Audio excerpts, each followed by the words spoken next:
Hello আমার প্রিয় sweet cute বন্ধুরা, কেমন আছো তোমরা? নিশ্চয়ই আমার গল্পগুলো শুনে শুনে খুব সুখ নিচ্ছ আর আনন্দেই আছো। তোমাদের আনন্দ দিতেই তো আমি নিয়মিত তোমাদের জন্য নতুন নতুন ভিডিও নিয়ে হাজির হই। তো তোমরা যারা এখনও আমার চ্যানেলটি সাবস্ক্রাইব করনি, তারা প্লিজ প্লিজ আমার চ্যানেলটি সাবস্ক্রাইব করে দাও। তো বন্ধুরা, আর দেরি করো না, জলদি জলদি ভিডিওতে একটি লাইক দিয়ে চ্যানেলটি সাবস্ক্রাইব করে দাও। প্রতিদিনের মতোই সকালে দৃষ্টি ঘোরাতে ঘোরাতে কলেজের গেট থেকে বেরিয়ে আসে সীমা। তার হাঁটার ছন্দ জীবৎ ও সাবলীল, সাদা কামিজের চোখ ঝলছসানোর রূপে ছবিটা নিয়ে পিঠ অবধি পড়া একটি ক্লিপ বাঁধা ঘন কালো চুলের সমান্তরে ঢেউ তুলতে তুলতে হাঁটছে সে। তার প্রতিমার মতো নিখুঁত নাক, চোখ ও ফুলের পাপড়ির মতো ফোলা ফোলা দুটি ঠোঁটের সমৃদ্ধ পর্ষা সুন্দরী মুখমণ্ডল অল্প হাসির আভায় আলোকিত।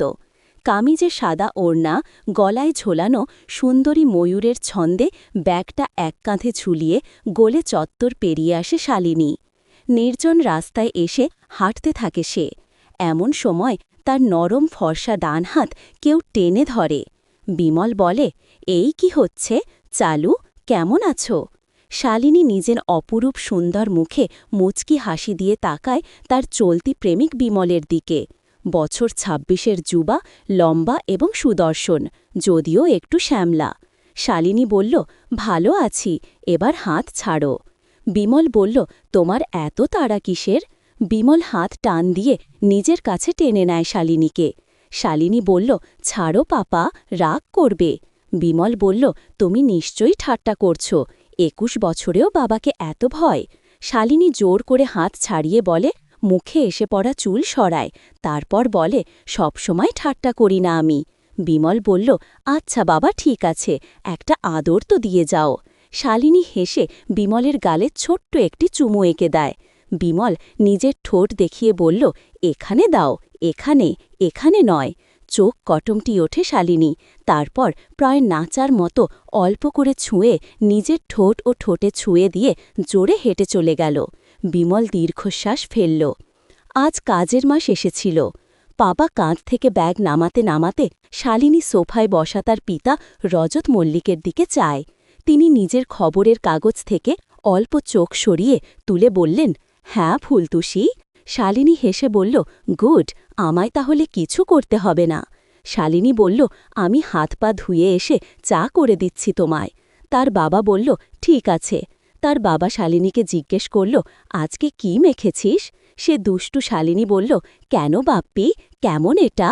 বেবি জনসন পাউডারও গন্ধ খুব মিষ্টি, তোমার পছন্দ তো?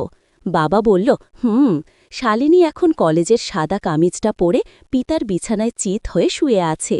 তার ঘন কালো চুল লেপ্টে আছে তার মাথার চারপাশে। মেয়ের নরম দেহের পাশে শুয়ে আছে উপর হয়ে রজতবাবু। তার দুটি বাহু হালকাভাবে জড়িয়ে আছে শালিনীকে। সে শালিনীর ওই দুটোর দিকে হাত বাড়িয়ে দিলেন তার বাবা।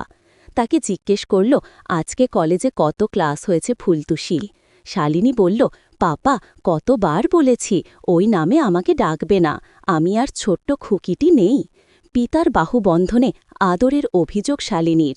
পিতার নিচে কাতরে ওঠে রাজতবাবুর নিবিড়ভাবে নিজের হাত দিয়ে নরম দুটি বুলিয়ে দিতে দিতে বললেন, তুমি খুব বড় হয়ে গেছ না? শালিনী বলেন, পাপ্পা, লাগে। খিলখিল করে হেসে ওঠে শালিনী, নিজে অপরূপ সুন্দর মুখে সৌন্দর্যের ঝর্ণা তোলে। রজতবাবু খুব ভালো করেই জানে এই দুটি তার দুর্বলতা। কি যে করো না তুমি? আদরের আওয়াজে বের হয় শালিনীর গলায় ঠোঁট ঠোঁট কামড়ে দুষ্টু হেসে ওঠে সে। পিতার সাথে অন্তরঙ্গ খুনটির সময়টা তার খুব প্রিয়। যত রকম অন্যায় আবদার করে নিতে পারে সে, এই সময় তার পিতা কিছুতেই না করতে পারে না। তাই কলেজ থেকে ফ্ল্যাবার প্রত্যেক দিনই তার রুটিন হচ্ছে তাড়াতাড়ি হাত পা ধুয়ে নিজের রূপের ডালি নিয়ে ও আকর্ষণীয় দুটি নিয়ে তার বাবার কাছ থেকে নানা কিছু আবদার করে আদরি মেয়ের মতো। দুষ্টুমি করে বলে, বাপ্পি, একটা হীরের নেকলেস কিনে দাও না? কাল রজতবাবু, কি দরকার? আমার মেয়ের হীরের নেকলেস দিয়ে হাসিমুখে ভাবে শালিনী কিভাবে নেকলেসটি সারা ক্লাসে দেখিয়ে সে গর্ব লাভ করবে। দাও না প্লিজ। রজতবাবু বলল, ঠিক আছে, দেব, কালকেই কিনে দেব। হয়েছে, থ্যাংক ইউ বাপ্পি। তারপর শালিনীর আলিঙ্গন ছাড়িয়ে উঠে বসে বিছানায়। তার বাবা বলল, বাহ, কাজ ফুরিয়ে যেতেই অমনি উঠে পড়া। শালিনী বলল, বাপ্পি, আমার ব্যথা করছে, অনেকক্ষণ তো হল। রজতবাবু বলল, বায়না, এর আগে তো ব্যথা করছিল না। দুষ্টু হাসে শালিনী, আদর করে মেয়ের গালে চুমু খায় রজতবাবু। ঠিক আছে, যা, গিজার চালিয়ে দেব। ঠিক আছে, একটু পরে সন্ধেবেলা, আমাকে তো পাচ্ছেই না। বাপ্পি বলল, আজকে কি পড়ব? তোমার জন্য মেয়ের এমন আদরের প্রশ্নে এক ঝিলিক খেয়ে যায় রজতবাবুর শরীরে। শাড়ি আর লাল ব্লাউজ পিতার দিকে টেরিয়ে তাকিয়ে আকর্ষণীয়ভাবে হাসে তার সুন্দরী কন্যা। ঠিক আছে, তাই পড়ব, এখন ছাড়ো। বিকেলবেলা প্রায় যখন গধূলির আলো এসে সিন্দুর মাখাচ্ছে আকাশে, তখন রজতবাবুর কন্যা সন্ধ্যায় সন্ধান করতে পারে ঠাকুরঘরে এসে পৌঁছান। শালিনী তার আবদারের মতো লাল চাপা ব্লাউজ ও একই রঙের পাতলা ফিনফিনে শাড়ি পরে ঠাকুরের ছবির সামনে দিয়ে ধূপ দিচ্ছিল। পিছন থেকে এত আকর্ষণীয় লাগছে যে রাজপুত্রবাবুর শরীরে এক শিহরণ জেগে ওঠে। পাতলা ফিনফিনে হওয়ায় ওর শাড়ির আঁচল উঠছে বেহিসেবিভাবে। মাথার লম্বা পিনি করেছে ও, যা ওর পিঠ অবধি এসে পড়েছে। এই আকর্ষণ নেশাগ্রস্ত করে তোলরজতবাবুকে। কি অপূর্ব লাগছে শালিনীকে। শালিনী ধূপের ছোঁয়া দিতে দিতে পিতার চাপে হাসিমুখের নিজের ওপরে রাখা লোমশ হাতে নিজের নরম ফর্সা বা হাত রাখে। কেমন ঘুমালে বাপ্পি? খুব ভালো, তোকে কি সুন্দর লাগছে রে ফুলতুষি। তিনি এবার শালিনীর কাঁধের ওপর দিয়ে লক্ষ্য করলেন, তারপর শালিনীর ওই দুটোতে আলতো করে ছুঁড়ে দেন। আর মেয়ে দীর্ঘশ্বাস পড়ে তার। শালিনী বলে, বাপ্পি, ঠাকুরঘরে তুমি কি যে শুরু করেছ? তার মেয়ে আদরের অভিযোগ জানায়, কিন্তু তার কাজে একটুও বাধা দেয় না। ফুল দিতে থাকে ছবিতে, তারপর মালা পরায়। রজতবাবু বলে, তোমার ঠাকুর তো আমি সোনামণি, আমাকে ফুল দাও। শালিনী বলে, কি যে বলো না ভাপি। বলে, বাপ্পি, এখন কি কিছু খাবে? খাবো, তার আগে তোমায় খাওয়াবো। শালিনী এসে এবার পিতার হাত ছাড়িয়ে একটা অসাধারণ আকর্ষণীয় হাসি দিয়ে তার বাবাকে ঠেলা মারে। তুমিও খুব অসভ্য। শালিনী লজ্জায় মুখ নামিয়ে নেয় এক পাশে। পিতার বাহু হতে দুর্বল কিল মারে। রজতবাবু, চলো, এবার রুমে যাই। পিতার দিকে টেরিয়ে তাকিয়ে ঠোঁট কামড়ে হেসে ওঠে শালিনী।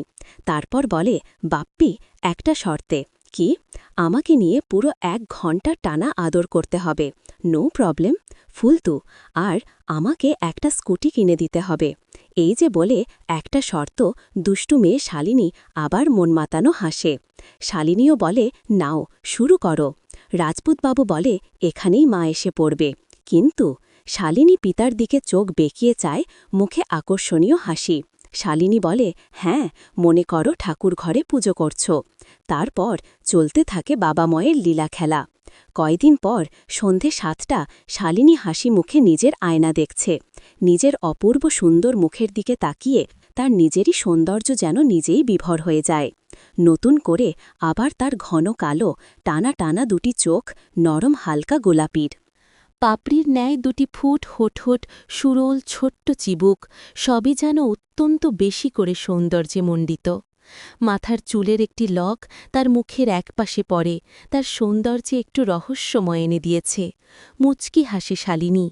আয়নার সামনে চেয়ারে বসতে বসতে লাল সালোয়ার কামিজ নিজের 21 বছরের নাচ শেখা ছিপছিপে অন্যটিকে মনে মনে তারিফ করে। গত 2 বছর ধরেই সে ধরে রেখেছে নিজের গঠনটি।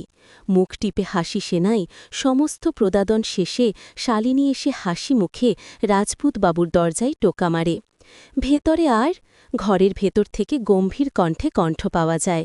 শালিনী হাসি মুখে দরজা ঠেলে ঢোকে। তার পিতা বিছানায় ওপর হয়ে আহত হয়ে শুয়ে আছে। আয় সোনা, কাছে এসে বস, তিনি শালিনীকে ডাকে। শালিনী মুচকি হেসে পিতার দিকে এগিয়ে গিয়ে প্রথমে তার হাত ধরে, হাত থেকে বোতল নিয়ে পাশে টেবিলে রাখে। শালিনী তার বাবাকে জিজ্ঞেস করে, কি হয়েছে? সে পিতার হাত বুলিয়ে আদর করতে থাকে।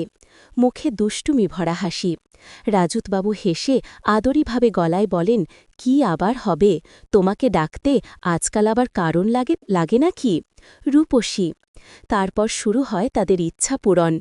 পিতার আরামে এমন করে উঠতে দেখে হাসি চাপে শালিনীর। সকল আবদারের জাদুকাঠি এখন তার হাতে। তারপর শেষ করে তাদের বাবা ময়ের ইচ্ছা পূরণ। শালিনী হাসি মুখে উঠে পড়ে, বেশি নিয়ে হাত ধুয়ে নিজেই বেরিয়ে আসে পিতার ঘর থেকে, দরজা লাগিয়ে দেয় আস্তে করে। তো বন্ধুরা, আজকের গল্পটি তোমাদের কেমন লাগলো ফেসবুকে মেসেজ করে আমাকে জানিয়ে দিও। আর আমার চ্যানেলের অন্যান্য গল্পগুলো শুনে এসো। আর অবশ্যই ভিডিওতে একটি লাইক দিয়ে চ্যানেলটি সাবস্ক্রাইব করে দিও। প্লিজ তোমরা সবাই অনেক অনেক ভালো থেকো আর নিয়মিত গল্পগুলো শুনবে কিন্তু। আমি নিয়মিত তোমাদের জন্য মজার মজার গল্প নিয়ে আসব। আর ফেসবুকে আমার সাথে আড্ডা দিতে জলদি ডেসক্রিপশানে দেওয়া লিঙ্ক থেকে ফেসবুকে আমাকে মেসেজ দাও।